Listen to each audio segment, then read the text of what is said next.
যখন মামলা মোকদ্দমা ফাঁসির পরে ফাঁসি হচ্ছিল, ইসলামের কথা বলার কারণে আমার মনে পড়ে তখনই বর্তমান আমির নতুন আমির হিসাবে শপথ নিয়েছিলেন মাওলানা ডক্টর খলিলুর রহমান মাদানির মাধ্যমে।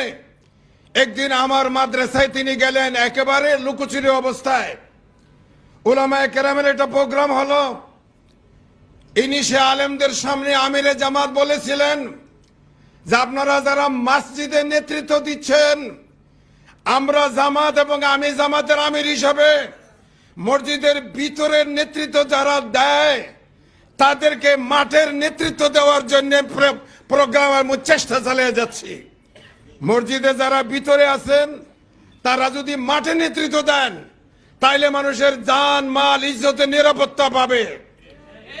আমার ভাইয়েরা, আমার কথা শেষ, সময়ের স্বল্পতায় আমি আমার মনে সদমা ব্যথা, কথা বলার সুযোগ নাই, সুযোগ হবেও না, কিন্তু আমি কথা বলতে চাই।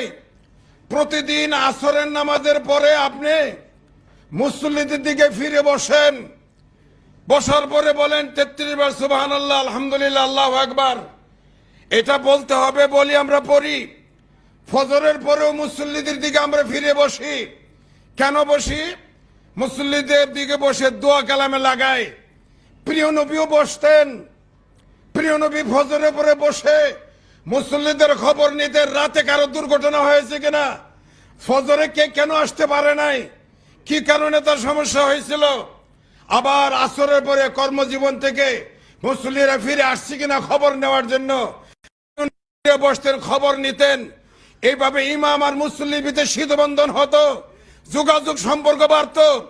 আজকে আমি 20 বছর ইমামতি করার পর একটা মিডিয়া ভুল তথ্য দিয়েছে যে আমি জঙ্গি কানেকশনের সাথে সম্পর্ক।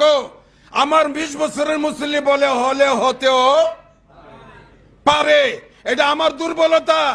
আমার হাতে সময় ছিল, আমার হাতে মাইক ছিল, আমার হাতে নবীর ক্ষমতা ছিল, মুসল্লিরা আমার অধীনে ছিল, কেন আমি পারি নাই? এটা আমার ব্যর্থতা। সুতরাং আসুন আমরা রসুলের মিম্বরের দায়িত্ব যথাযথভাবে পালন করি। আমার বন্ধুগণ, আমার শেষ কথা হলো এই, জবান হেফাজত।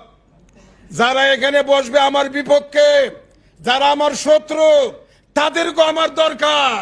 সুতরাং আমার প্রাঞ্জল ভাষায়, আমার আখলাক, আমার ব্যবহার, আমার কথার দ্বারা কোন অনৈক্য যেন না হয়। আমার সকল মুসল্লি আমার। সুতরাং আসুন আমরা ইমাম হিসাবে মিম্বরে রাসূল, রাসূলের মিম্বরের হেফাজত করার দায়িত্ব আল্লাহ আমাদের দিয়েছেন। ইমাম বা